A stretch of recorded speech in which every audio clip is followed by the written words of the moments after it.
परम श्रद्धेय परम पूज्य संत चरण, श्रद्धेय कथावाचक जी, आदरणीय भागैया जी, उपस्थित सभी आत्मीय बंधु माता भगिनी, एक गीत आपने भी सुना होगा शायद, हम तो गाते ही है देह विश्व, आत्मा है भारत माता, सृष्टि प्रलय पर्यंत अमर यह नाता। संपूर्ण विश्व जो चलता है, जैसे आत्मा के होने से मनुष्य का शरीर मन बुद्धि काम करता है, आत्मा के चले जाने से वो बिना पेट्रोल डीजल की गाड़ी जैसा पड़ा रहेगा, जंग खाएगा, उससे होगा कुछ नहीं। ऐसे भारत के रहने से विश्व रहता है, क्योंकि विश्व चलता है यानी जीव चलते हैं सृष्टि में। अब जीवों के विकार भी होते हैं,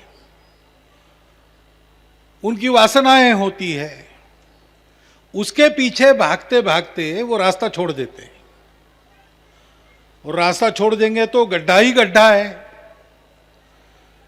एक बार उस ढलान पर लग जाने के बाद उनको रोकने वाला कुछ नहीं है, असहाय हो जाते। तब एक अकेला भारत ऐसा है जो कभी रास्ता नहीं छोड़ता, जिनका भटकता है उनको थाम लेता है, वापस रास्ते पर लाता है। यह भारत का काम है, भगवान ने दिया हुआ, और भारत इसको कर पा रहा है आदिकाल से।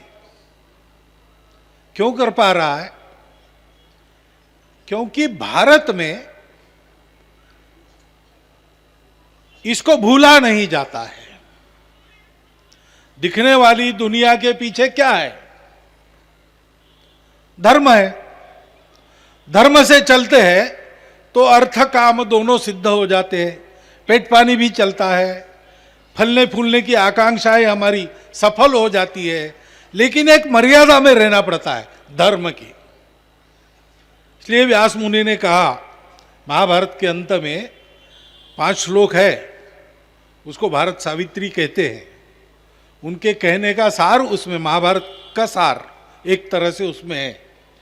वो कहते हैं, माता पितृ सहस्राणि पुत्रदार शतानि च संसारेषु अनुभूतानि यान्ति यास्यन्ति चापरे। यानी अपने जन्म जन्मांतर की यात्रा में माता पिता पुत्र दारा ये आते रहते हैं, बिछड़ते रहते हैं।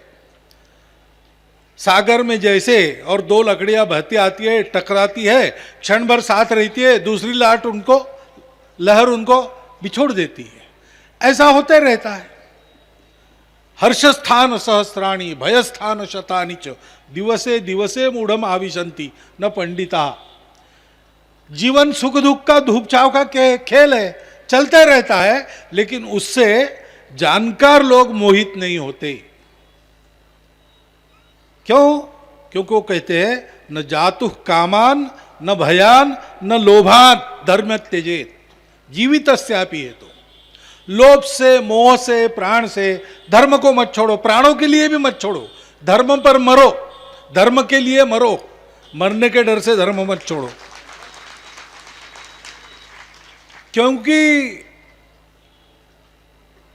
जीवो नित्यो हेतुरस्यत्व धर्मो नित्यो सुख दुखेशु अनति। सुख दुख आने जाने वाले हैं, धर्म शाश्वत है, वही आधार है सृष्टि का। जीव नित्य है, हमारा देह बदलता है, हम चलते रहते हैं अपना गंतव्य पूरा होते तक। अब ये सारा जो ज्ञान है, ये बड़े कठिन शब्द है, मेरे को भी पूरे समझ में नहीं आते। मैं तो तोता रटंत के जैसा आपको बता रहा हूं। ज्यादा अच्छा तो संत जानते हैं जिनका अनुभव है। परंतु ये बात व्यास महर्षि ने अपने दिव्य प्रतिभा से इन शब्दों में कही, लेकिन हमारे घर में, हमारे देहातों के झोपड़ियों में हमारे जंगलों में आदिवासी जिनको कहते वो बसते हैं, उनके यहाँ भी सहज कोई अशिक्षित बुढ़िया बोल जाती है, बेटा अच्छे काम कर, वहां जवाब देना पड़ता है।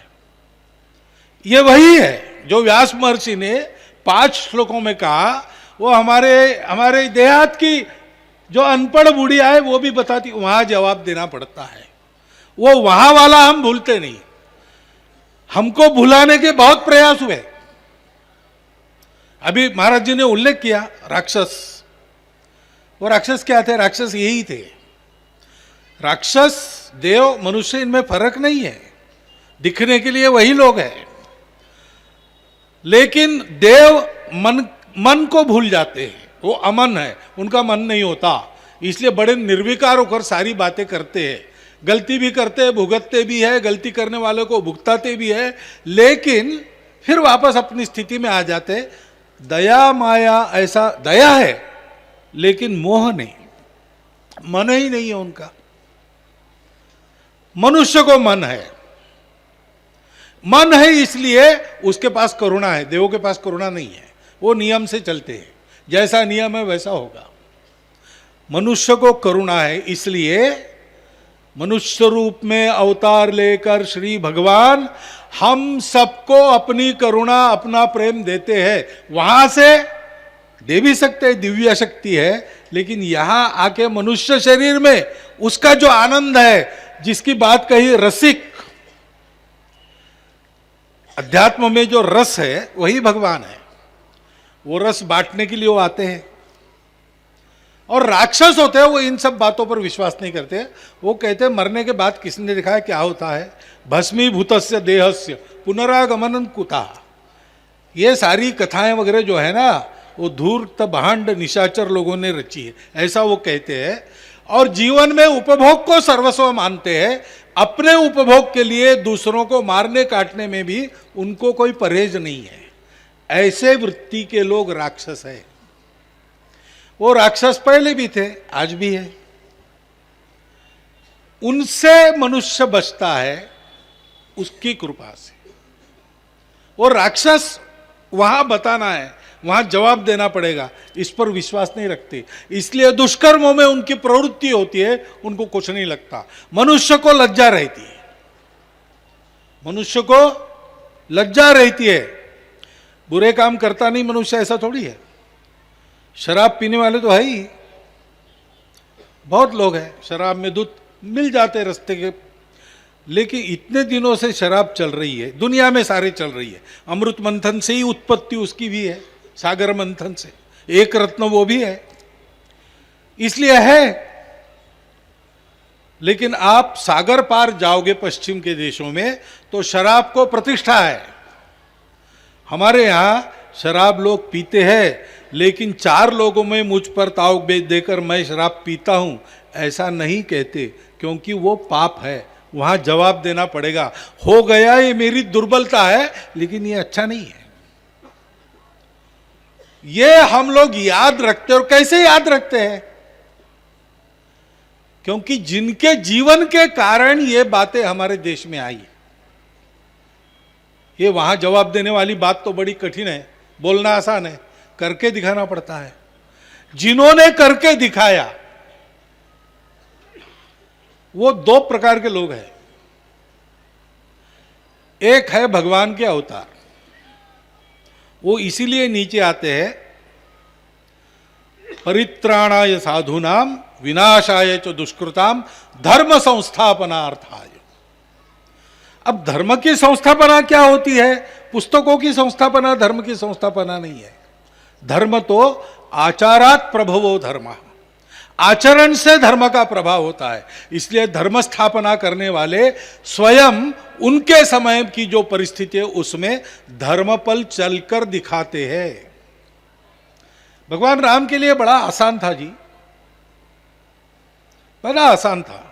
वो अगर अयोध्या में कहते कि पिताजी ने वचन तो दे दिया है, लेकिन खुद पिताजी कह रहे हैं कि तुम वचन तोड़ो मेरा, ये मैं तो दबाव में कर रहा हूं, छोटे भ्राता कर रहे, सब कह रहे, जो आएगा भरत वो भी मेरे बिना राज्य नहीं करेगा, वो मुझे कहेगा।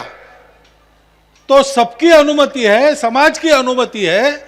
हमारी सौतेली माता का मोह उससे गलत बातें बुलवा रहा है, तो मैं नहीं मानूंगा, मैं राज करूंगा, तो बहुत ज्यादा अपकीर्ति नहीं होती। राम का राज्य तो राम का राज्य है। लेकिन उन्होंने ऐसा नहीं किया। उन्होंने इन सब के युक्तिवादों का खंडन करते हुए उन्होंने वनगमन किया, क्योंकि आगे लोगों को यह बताना था कि सत्य पर चलो। कुल की परंपरा ऐसी थी कि स्वप्न में मैं बताया कि राज्य मैंने आपको दे दिया।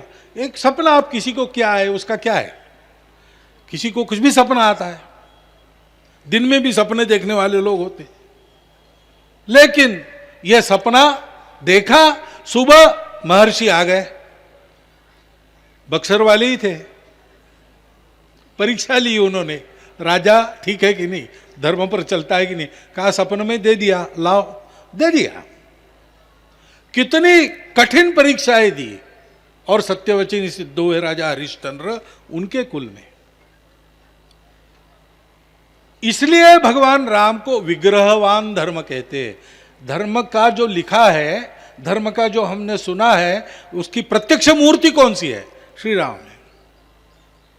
श्री राम की शक्ति क्या है? सीता जी है। भगवती की शक्ति, भगवान का संकल्प, दोनों को मिलकर रामायण बनती है। उसको हम याद रखते हैं। कैसे याद रखते हैं? दूसरा प्रकार है धर्म स्थापना करने वालों का, उनको कहते हैं संत। अवतार अलौकिक होते हैं, उनकी पूजा होती है, मंदिर बनते हैं। संत शरीर बदलते, उसके बाद जो होता है वो अलग बात है। लेकिन उनके रहते वो अपने मंदिर नहीं बनाते, वो भगवान के मंदिर बनाते हैं, वो भगवान के उत्सव कराते हैं, वो लोगों में लोगों जैसा रहते, धर्म पर चलकर दिखाते और अपनी स्नेह की दृष्टि से लाखों तपते लोगों की छाया बनते हैं। ऐसा है।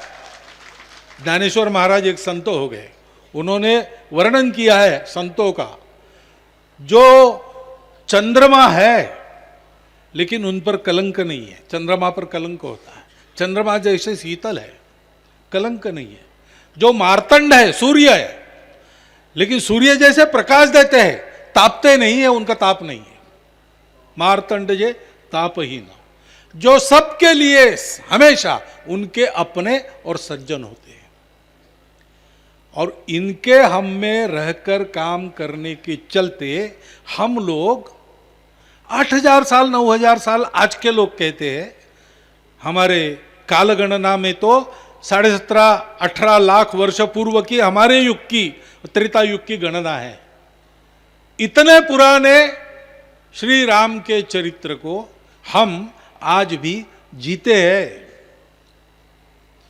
उस समय सीता जी का विवाह हुआ, उस समय हुआ, लेकिन भारतवर्ष में प्रतिवर्ष होता है, हर जगह होता है।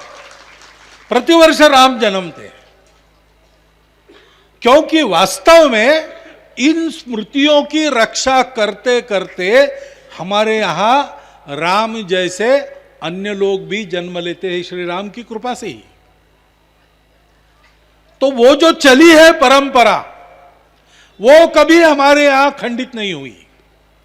ईश्वर निष्ठ लोगों की मंडली सदैव चलते आई, और इसलिए भारत कभी नष्ट नहीं हुआ। भारत अमर है, क्योंकि दुनिया का प्रलय होने के लिए अभी बहुत बाकी है। बहुत, एक पूरा युग कलयुग बीतना है। अभी तो 5124 बीते हैं 4,27,000 में से। तो भारत को, क्योंकि वो आत्मा है, और वो आत्मा इसके बल पर रहती है। हमारी शक्ति, ये हमारी भक्ति है, ऐसा कहते हैं। ये सब पुरुषार्थ की बात है। कर्म करो, निष्काम कर्म करो, स्वयं भगवान ने कहा। ज्ञानी बनो, स्वयं भगवान ने कहा। उभाभ्याम एवं पक्षाभ्याम यथा खे पक्षिणाम गति तथैव ज्ञान कर्मभ्याम जायते परमम पदम। दोनों पंखों से उड़ता है पक्षी, दो पंख है तब उड़ता है, एक ही पंख रहा तो नहीं उड़ेगा। ऐसे ज्ञान चाहिए, कर्म चाहिए, कर्म का उदाहरण भी संत बनते हैं, ज्ञानदाता भी वही बनते हैं। सरल शब्दों में ग्रंथों का ज्ञान हमको सोदाहरण उदाहरण सहित हमको देते हैं। लेकिन इतनी बात नहीं, दो पंखों से पंछी उड़ता है, लेकिन पंछी हो तो दो पंखों का अर्थ है, नहीं तो क्या अर्थ है? मनुष्य पंख लगा के नहीं उड़ सकता। पक्षी के जैसा अपने आप को हल्का कर लेने वाला वायुयान उसको चाहिए, तब उसके दो पंख काम आते हैं। वो तो मशीन है। परंतु ज्ञान और कर्म के साथ ये उड़ने का स्वभाव देने वाली भक्ति है। ज्ञान कर्म भक्ति तीनों का संगम चाहिए, तब कान बनता है। भारतवर्ष में ज्ञानी लोगों की कमी कभी नहीं रही, पारतंत्र काल में भी नहीं रही। अभी एक बात पता चली हमको, कि जानकारी के लिए बताता हूं। शाहजहां तख्त पर बैठा, उसने तीर्थ यात्राओं पर कर लगाया, जिजिया। तीर्थ यात्रा करेंगे कर देना पड़ेगा, कथा करेंगे कर देना पड़ेगा, ये सारी बातों पर टैक्स लगाया। तो काशी में एक कवींद्र पदवी धारक एक बड़े विद्वान थे, नाम पूरा भूल गया मैं। उन्होंने कुछ मंडलियों को एकत्रित किया और सारी विद्वान मंडली गई शाहजहां के पास और उसको कहा कि आपने ये सब किया, तो आपका तर्क बताओ, ये हमको बताओ पहले कि ये आपका शासन है, आप राजा हो, राज्य चलाने के लिए आपको खर्चा रखता है, खर्चा वसूलने के लिए किया है, अर्थ कारण से किया है, या हम लोग आपकी दृष्टि से काफिर वगैरह है तो धर्म कारण से किया है? आपका लॉजिक क्या है इसके पीछे, तर्कशास्त्र क्या है बताओ। तो शाहजहां ने कहा नहीं, पैसा नहीं, धर्म के लिए बनाया। तो फिर बोले धर्म की चर्चा करो हमारे साथ, आपके धर्म में ऐसा है क्या, हम बताते आप, हमारे धर्म में क्या है वो भी बताते। और उनका शास्त्रार्थ चला 6 महीना। उनके साथ एक फ्रांस का भी आदमी वहां बैठा था और भी लोग थे।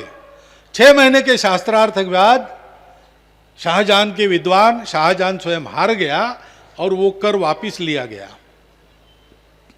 बाद में औरंगजेब आया भाइयों को मारकर।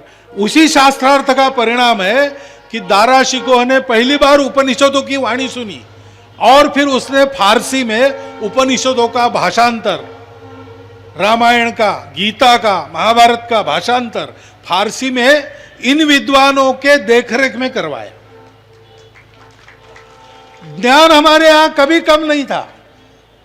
अंग्रेजों के जमाने में भी ऐसे अनेक विद्वान हैं जिन्होंने अंग्रेजी विद्वानों को नाको चने चबवाए। कर्म की भी कमी नहीं थी, थोड़ा थोड़ा हम थक जाते, फिर सो जाते, लेकिन फिर जाग जाते हैं।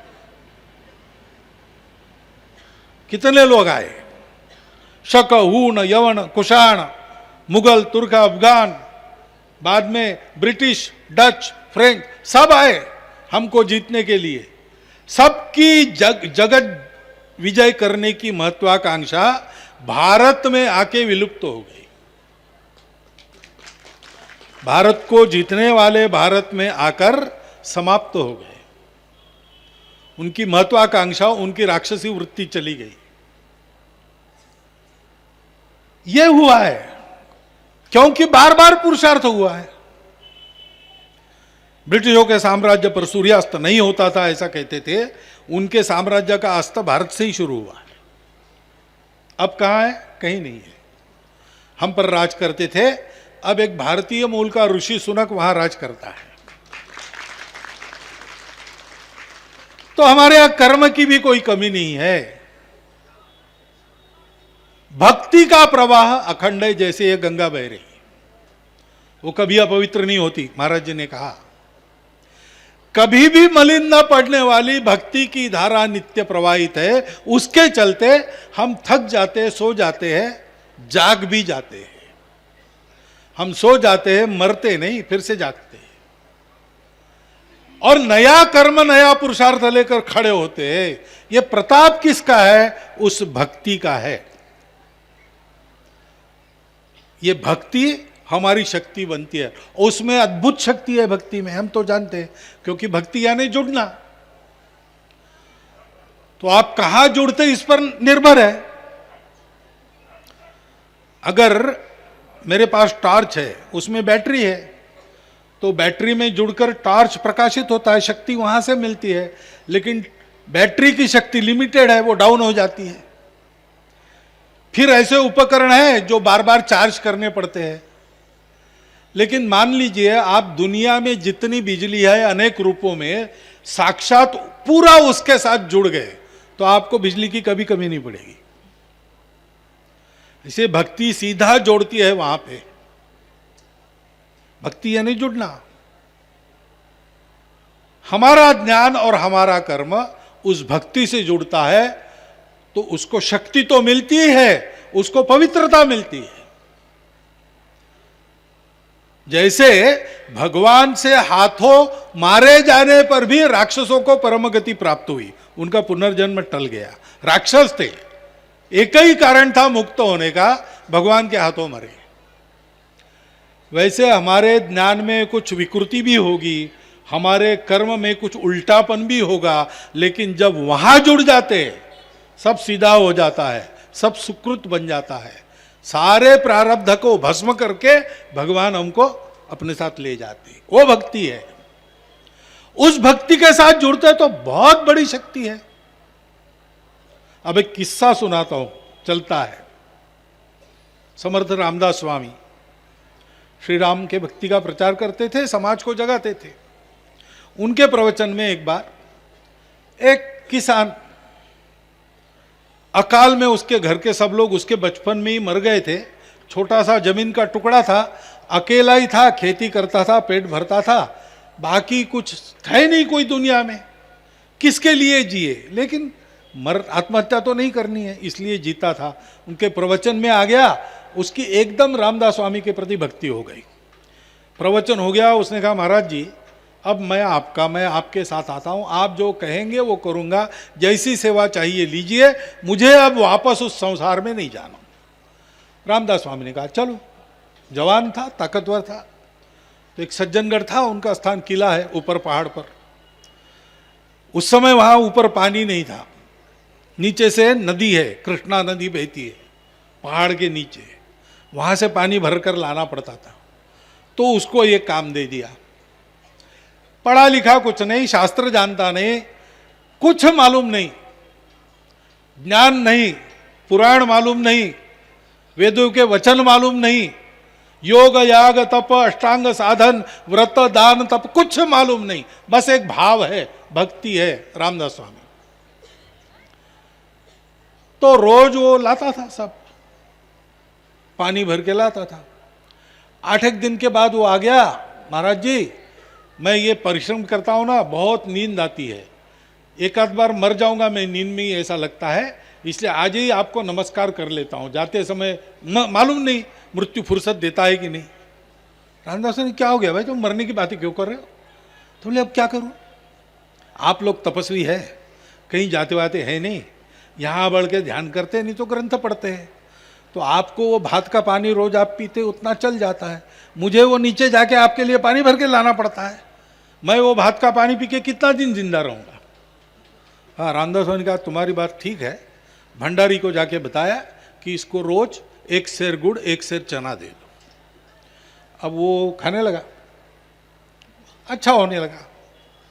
लेकिन बाकी जो शिष्य थे उनको जरा लगा कि इसको कुछ मालूम नहीं, कुछ नहीं, अभी अभी आया है, जानता तो कुछ है नहीं, करता भी नहीं कुछ ध्यान धारणा, और इसको गुड़ और चना मिल रहा है हमको। तो वो उस पर ताने कसने लगे। तो रामदास स्वामी के ध्यान में बात आई। तो एक दिन उन्होंने सबको बुलाया कि देखो भाई, अब ऐसा है कि मैं काशी यात्रा जाने वाला हूँ और आप सबको साथ लेके जाना चाहता हूँ। कारण क्या है, इस बार मेरे साथ जो काशी चलेगा वो इस जन्म के बाद मुक्त हो जाएगा, उसको पुनर्जन्म नहीं है, तो आप सब लोग मेरे साथ चलो। लेकिन क्या है कि यहाँ ये जो अपना है मठ, श्री राम जी की वहाँ मंदिर है, पंचायतन है, उसकी पूजा, मठ का रख रखाव, ये सब करना पड़ेगा ना, तो किसी एक को रहना पड़ेगा। अब आप में कौन तैयार होता है अपनी मुक्ति छोड़ने के लिए? आप सब मिलके एक नाम तय करो और मुझे बता दो। रामदास स्वामी को पता था उसी को तय करेंगे, जल रहे उस पर सब। तो सब ने उसको तय किया। बुलाया रामदास स्वामी ने, पूछा कि भाई हम सब जा रहे हैं और जाने के बाद मुक्ति हो जाएगी सबकी, लेकिन ये बोल रहे हैं कि तुम यहाँ रहने के लिए तैयार हो, तो अभी विचार कर लो, मुक्ति मिलेगी तो मेरे साथ आना है, नहीं तो फिर यहाँ मेहनत करनी पड़ेगी। उसने कहा महाराज जी आप ही बताइए, ये हम मुक्ति युक्ति क्या जाने क्या होता है, आप जो बताएंगे वही हमारी मुक्ति है। तो ये बोल रहे हैं कि किसी को रहना है तो मैं रहता हूँ, ठीक है रहो। गए तीर्थ यात्रा के लिए। इधर इसने पहले दिन झाड़ बुहार वगैरह की, नीचे नदी पर स्नान करके पानी भर के ले आया, भोजन बनाया और श्री राम जी के पास लेके थाली रख दी, भगवान खाइए। अब वो मूर्तियां थी वो थोड़ी खाने वाली थी, लेकिन ये राह देख रहा, अब खाएंगे अब खाएंगे, नहीं खाया। शाम को फिर भोजन बनाया, फिर ले गया, नहीं खाया। 6 थालियां 3 दिन की पड़ने के बाद वहां चौथे दिन सुबह की थाली लेके गया और कहा कि भगवान ये अड़ियलपन ठीक नहीं है। वो स्वामी जी तो तीर्थ यात्रा पर गए हैं, वो तो आने वाले नहीं, वो खिलाते हैं आप खाते हैं, लेकिन उन्होंने अब मुझे काम दिया है और ये 6 थालियां 3 दिन की ऐसी ही पड़ी है, ये ठीक नहीं है ना।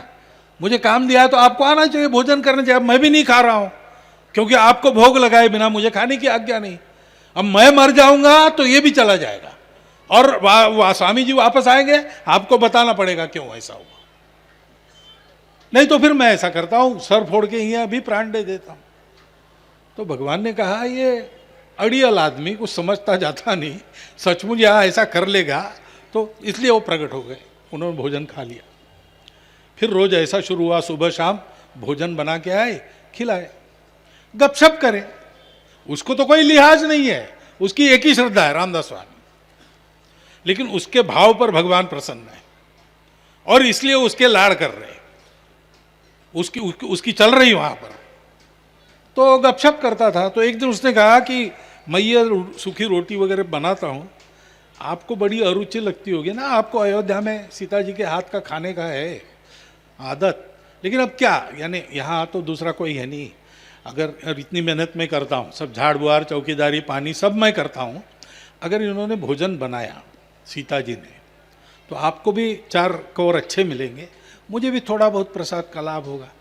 तो सीता जी क्या कर रही, केवल आपके साथ खड़ी रहती है यहाँ पे।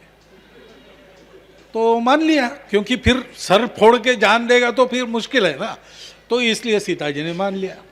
फिर उसने कहा कि लक्ष्मण जी तो रक्षा करते हैं ना आपकी, तो थोड़ा रात का संभाल लें, पहरा वगैरह वगैरह। और हनुमान जी तो आप दोनों को कंधे पर लेकर लड़ाई लड़े, तो इनके कंधे पर बैठकर को नदी पर ले जाते हैं, तो ये भी नहा लेंगे, मैं भी नहा लूंगा, पानी भर के ले आएंगे। बस ऐसा क्रम शुरू हो गया। और एक दिन फिर हलवा बना तो ये जरा रोने लगा, ये बड़ा पाप हो गया। बोले क्या पाप हो गया? तो ये हलवा हमारे गुरु महाराज जी को बहुत अच्छा लगता है, वो उनको दिए बिना मैं खा रहा हूँ, तो प्रायश्चित तो यही है, मैं पोषण करके मरूंगा, बहुत अपराध हो गया। अरे ऐसा मत करो भाई, नहीं हमसे नहीं होता। तो फिर बोले अच्छा हनुमान जी तुमको ले जाएंगे, तुम काशी में दे के आओ उनको, लेकिन बताना नहीं किसने लाया। तो तुरंत इसने 2 दोने भर लिए हलवे के, हनुमान जी के कंधे पर बैठकर काशी चला गया। और वहाँ रामदास स्वामी बैठे थे पेड़ के नीचे भोजन करके, शिष्यों के साथ कुछ चर्चा चल रही थी। पहुँच गया वहाँ, अरे तुम कहाँ से आए? नहीं ये हलवा बना था आज भोग में। देखा तो गरम हलवा, गरम तुम आए कहाँ से? तो उसने कहा वहाँ से, ये है ना भोग का अभी चढ़ा गरम गरम। तो बोले लाया किसने? तो बोले वो बताने की अनुमति नहीं है। किसकी अनुमति नहीं है? तो बोले हनुमान जी की अनुमति नहीं है। तो सारे शिष्य आश्चर्यचकित हो गए कि हम इतने ज्ञानी, तपस्या भी कर रहे, कर्म भी कर रहे, ज्ञान भी है, लेकिन ये तो साक्षात हनुमान जी इसको काशी पहुंचा रहे। काहे का प्रताप है? उस भक्ति का प्रताप है। और इस भक्ति को समाज में जीवित रखने का काम संतों के द्वारा होता है। और ये जो ऐसे अपने उपक्रम है ना जिसमें रस आता है, रस आता है, इसलिए सामान्य आदमी भी आता है, समझता है, समझ लेता है और जुड़ा रहता है। और इसलिए ऐसे कार्यक्रम होने चाहिए। श्री मामा जी को 3 बार मैं मिला हूं और तीसरे बार उन्होंने मुझे आमंत्रण दिया है यहाँ आने का, लेकिन प्रत्यक्ष मेरा आना हो तब तक वो रहे नहीं, अब विधि की करनी है। लेकिन उनका तो दर्शन मैंने किया, बाकी तो मुझे कुछ नहीं समझता, लेकिन मैंने देखा मामा जी यानी स्नेह है और कुछ नहीं है, ये मैंने देखा। और इसलिए मैं जानता हूं कि ऐसे भावों से अपने यहाँ ये जो सारे कार्यक्रम बनते है, कुछ कुछ विद्वान लोग दुनिया में ऐसे हैं जो बड़े विचक्षण हो, कहते हैं अंधश्रद्धा है, कहाँ है भगवान बताओ, टेस्ट ट्यूब में आता है क्या? अरे बात वो ठीक है, तुम्हारी बात तर्क की है, लेकिन हमको तो प्रत्यक्ष है भाई, हमारा भाव है, उसमें हमको दिखता है। विवेकानंद गए देवेंद्र नाथ जी के यहाँ, रविन्द्रनाथ ठाकुर के पिताजी, और उनको कहा कि आपने भगवान देखा है क्या? तो बड़े विद्वान थे और बड़े नियमस्थ भी थे, धर्मस्थ भी थे, लेकिन प्रतीति नहीं थी। तो वो सोच में पड़ गए क्या बताना। फिर उन विवेकानंद को देखा और कहा तुम्हारी आंखें बड़ी तेजस्वी है। विवेकानंद कहा ये मैंने आपको नहीं पूछा, भगवान को देखा है क्या? तो वो गोल मटोल टाल गए। लेकिन एक अनपढ़ आधा कपड़ा पहना सन्यासी, सन्यासी भी दीक्षित नहीं, पागल ही कहते थे बहुत लोग उनको, से रामकृष्ण परमहंस को जाके मिले और उन्होंने कहा कि भगवान को आपने देखा है क्या? तो वो चौथी पास भी नहीं थे, उन्होंने आत्मविश्वास से कहा देख भगवान को देखता हूँ, रोज देखता हूँ, तुमको जैसे देख रहा हूँ ना उससे ज़्यादा स्पष्ट देखता हूँ, उनसे बात भी करता हूँ, और अगर तुम मेरे रास्ते पर चलोगे ना तो तुमको दिखा भी सकता हूँ। ये क्या ज्ञान का प्रकार है? ये क्या कर्म का प्रकार है? ये भक्ति है, ये भाव है। जहां भाव है वहां देव है। उस भाव को जागृत रखने का काम संत करते हैं और हमको भी उसी भाव को जागृत रखकर चलना चाहिए, क्योंकि मेरी स्वयं की ऐसी श्रद्धा है कि ये अपनी मृण्मयी मिट्टी से बनी भारत माता जो है वो मिट्टी की धरती नहीं है केवल, ये तो चिन्मयी जगदम्बा है जो प्रभु राम जी के साथ सीता होकर उनकी शक्ति बनी। वो भाव से ही प्रसन्न है। पिताजी देखते हैं लड़का कितना बड़ा बना, कितना कमाता है, कैसा है, सुशील है कि नहीं है। माताजी तो केवल देखती है ये मेरा लड़का है और मेरे से बहुत प्यार करता है। सीता जी की दृष्टि यही है, सबके प्रति ऐसी है। ऐसी वो कृपालु माताजी है, उसी को भारत माता मानना, भारत माता को ही सीता जी मानना, ये सब एकाकार है। इस भाव को मन में धारण करके समस्त प्राणी मात्रों की सेवा परोपकार के लिए जीवन जीना और अंदर इस आत्म साक्षात्कार को जीवित रखना, ये भारतवासी जब तक करते रहेंगे तब तक भारत रहेगा, क्योंकि वो विश्व की आत्मा है। विश्व को जब शरीर बदलना है तब भारत उसको छोड़ के जाएगा। भारत तो मरेगा नहीं, भारत केवल शरीर बदलेगा, विश्व पूरा बदल जाएगा। तो हमको प्रलय तक इस भाव को जीवित रखने का दायित्व हमारी परंपरा ने, हमारी भगवत सत्ता ने दिया है, उसको निभाने का प्रण हम करें और उसके लिए आवश्यक शक्ति, भक्ति, ज्ञान और कर्म ऐसे प्रसंगों से प्राप्त करें, इतना मैं अनुरोध करता हूँ। मैं जहाँ जाता हूँ वहाँ इसी के लिए जाता हूँ। ऐसे स्थानों पर मैं मार्गदर्शन वगैरह नहीं करता, वो मेरा अधिकार नहीं है। यहाँ मैं आता हूँ तो जो काम मैं कर रहा हूँ उस काम के लिए जो ऊर्जा चाहिए, जो दृष्टि चाहिए, जो मन की शांति चाहिए, वो ऐसे स्थानों पर मिलती है, इसलिए यहाँ मैं जाता हूँ। आप भी ऐसा कीजिए, यह अनुभव से मैं आपको बता रहा हूँ।